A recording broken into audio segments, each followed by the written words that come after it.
Assalamualaikum dear students. Dear students, munga the class 9 chemistry chapter number 2 yo way topic wayu the topic the main points of the fourth atomic model kata su tayar si mu the na mahki da wayu che the fourth atomic model چې کوم په بوک کې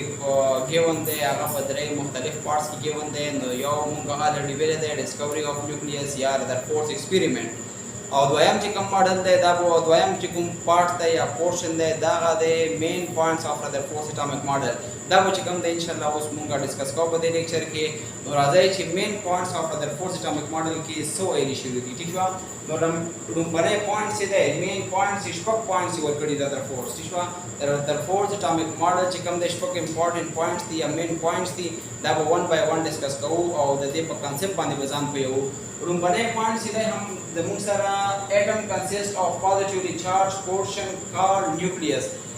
The fourth atomic model why چې atom نه دی atom دا مشتمل دی په څه باندې positively charged portion باندې وایي دا سي positive charge یعنی دا سي حصہ ده پکې چې په کوم باندې positive charge دی او دې ته د fourth چې کوم دی ویلي وو nucleus شو او د دې په ذریعہ باندې د nucleus discovery وشوه دا لومړنی ځل و چې دنیا ته د نیوکلیس کانسپټ راوړو او دا چا راوړی و دا رادرفورډ راوړی و نو ځکه مونږ د دې نه مخکې چې کوم حصه وه پورشن و هغې ته چې کوم دی مونږ ویلي وو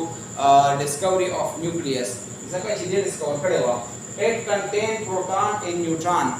وایي که نه چې دغه پازیټیو پورشن نه دی په دې کې دوه شیلونه موجود دي یو پکې پروټان دی او بل پکې نیوټران دی فار ایگزامپل دا زموږ سره چې کوم دی که نه دا زموږ سره یو اټم دی او د دې په سنټر کې نیوکلیس دی په دې نیوکلیس کې زموږ سره پروټان او نیوټران موجود دي صحیح ده دا د رادرفورډ اټامیک ماډل لومړنی پوینټس دی مین پوینټس دویم مین پوینټ کې څه وایي دویم مین پوینټس کې وایي چې electron are revolving around nucleus with very high speed just like the planet around the sun وای دا الکترون نه دی الکترون دا تابعیږي د تابعیږي د سګر چا پر تابعیږي د تابعیږي د سنا د نیوکلیس نه کې چا پر تابعیږي د تابعیږي with very high speed په ډیر تیز رفتار سره چې کوم د نیوکلیس نه تابعیږي او دا چې تابعیږي د قسم د پلانټس د سیارې چې کوم دي دا د لمر نه تابعیږي او تاسو پته ده دا زموږ سره دا په تاسو په لوړ کلاسز کې ویلي چې سن زموږ سره په سنټر کې وي شو دا یو هغه د سیاره ده سن او د دې نه چې کوم دی که نه مختلف پلانټس دا څه کوي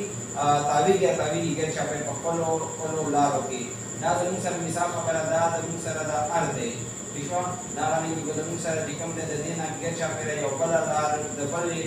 سیارې لار وي او دا شانتې به چې کوم دی د ګر چا یو بله سیاره تابعیږي جوپیټر شو نیپچون شو مرکری شو مارس شو ٹھیک شو دا ټول سیارې چې کوم دی د سن نه ګیر چا پر تاویږي سن نه تاویږي سن په سنټر کې موجود دی پروت دی سن نه تاویږي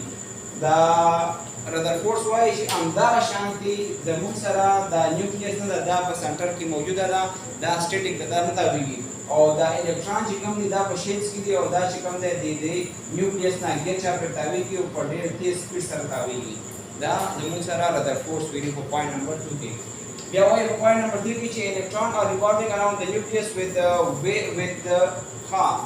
nucleus would require centripetal force دا یو ډېر انټرسټینګ خبره کوي وایي چې دا الکترون چې کله د نیوکلیس ته تاویږي ګیر چاپېر دې ته خو د سنټریپیټل فورس ضرورت دی سنټریپیټل فورس هغه فورس دی چې کوم زموږ سره یو باډي سنټر سره په کنټیکټ کې ساتي مطلب دا دی چې د سنټر سره نږدې ساتي یعنی هغه قوت چې کم په باډي باندې عمل کوي خو دا ګور اله کېږي چې کله موږ سره یو باډي په سرکولر موشن کې وي سرکولر موشن نو کړی چې کله یو فکس پوینټ وي د هغې نه باډي ګیر چا پر تاویږي دې ته وایي سرکولر موشن نو دغه سرکولر موشن کې به چې کومه د باډي ده دا نه ده په دې باندې به دغه سنټر یو سنټریپیټل فورس اپلای کوي او دا سنټریپیټل فورس به دا کوشش کوي چې د باډي د سنټر ته راولم ټیک شو د سنټر ته افیکټ کم نو دا وایي چې دا کوم سنټریپیټل فورس دله په کار د الکترون لا د الکترون په سرکولر موشن کې دی که نه دا کوم فورس ولا پکار دی دا ولا نیوکلیس ورکه په نیوکلیس کې پروټون موجود دی په پروټون باندې پوزټیو چارج دی او په الکترون باندې نیگیټیو چارج دی نو اپوزټ چارج چې کوم پوزټیو نیگیټیو چارج دی یو بل څه کې اټریکټ کوي یو بل څه کې اټریکټ کوي نو دی وجه چې کوم دی دا الکترون په دې سرکل کې تاویږي او د سرکل نه چې کوم دی په کېږي نه لری کېږي نه په یو خاص لار کې چې کوم دی ګیټه په تاویږي ښه بیا وایي چې the attractive force of the nucleus چې کوم د attractive force دی د نیوکلیس په چا باندې په الکترون باندې provide centripetal force او د دې نه چې کوم زموږ سره جوړیږي centripetal force جوړیږي ښه او د الکترون نو دا پوینټ کلیئر شو پوینټ نمبر 4 کې وایي چې the size of the nucleus روز دلته خبره ده د سایز دلته خبرې کړې ده د سایز او د چا د سایز د نیوکلیس د سایز او د نیوکلیس سایز باندې څه وایي چې is very small the nucleus size whatever کوټه دی د چا په مقابله کې as compared to the size of the whole atom چې کوم ټول اټم دی دغه په مقابله کې د نیوکلیس سایز ډېر زیات ورکوټه دی دا ډول د تاسو سره نیوکلیس او د اټم دی دا د نیوکلیس سایز ورکوټه شو کنه شو دا وسونه ورکوټه دی دا بل اټم چې کوم دی دا کټ دی the nucleus size, the one atom size for mukabala ki ورکوټه دی نو point number and most of the volume of the atom is empty او د اټم چې کوم دا زیاتره حصہ دا والیوم یې دی دا چې د empty دی دا ورغنه دا هوګي دا څومره خالی ځای دی دا ټول ځای په اټم کې خالی دی صرف دا نیوکلیس چې کوم دا چا نیولې دا پروټون او نیوټرون نیولې دا بقایا چې اټم څومره هم دی دا ټول والیوم یې empty دی ٹھیک شو خالی دی بیا به کې وایي کنه اټم از نیوټرل اټم چې کوم دی دا نیوټرل دی په اټم باندې څه چارج نشته نه باندې پوزټیو چارج نه باندې نیگیټیو چارج دی شو دا مطلب د چارج باندې زیرو دی فار ایگزامپل دا هایدروجن اټم دی او په دې باندې به چارج زیرو وي یا دا مثلا خبره ده کلورین اټم په دې باندې به چارج زیرو وي دا اکثر چې کوم دی بورډ